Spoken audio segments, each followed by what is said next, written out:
50 დღე. ძმა ამბობს, რომ რატო არ იყო ჩამოსული აიათები ალაჰისგან. 40 დღეა, 50 დღის განმავლობაში ჯამში. იყო გამოსთა საჰაბებისთვის. არა მარტო სამისთვის, არამედ ყველასთვის. რატომ? შეხი რა თქვა, რომ ეს არის სიბზნე, რატომ ალლაჰმა აზავაჯალ არ გამოაგზავნა აიათები, რომ ხალხს მოენატროს აიათები. ყველას აინტერესებდა რა მოხდება ჩვენ ძმებზე, ქაბდ მალექსა, ჰილალ იბნ ემეია, მორალ იბნ რაბიო, რა ამბავი მოვა მაგალითად და ხალხს უკვე ენატრებოდა აიათების ჩამოსვლა. როგორც აიშას ისტორიაზე, როცა მუნაფიკები რა თქვეს, რომ ვითომ ზინა გაკეთა, ასევე იყო შეჩერებული აიათები და ყველას აინტერესებდა. შუმავალსაც კი აინტერესებდა როგორი აიათები მოვა.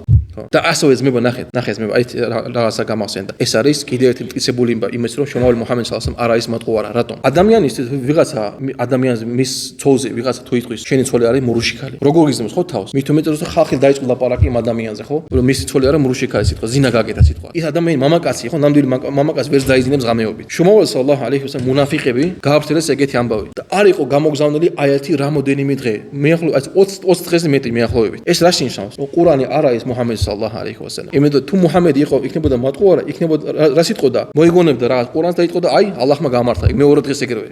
გამართა აიშა რადიალლაჰუ ანჰა. მაგრამ გავიდა ბევრი ხანი და მერე გამოვიდა ალლაჰმა, სადაც გამართა აიშა რადიალლაჰუ ანჰა. და იყო დასჯილი ის ხალხი, მუნაფიყები იყვნენ მერე დასჯილები.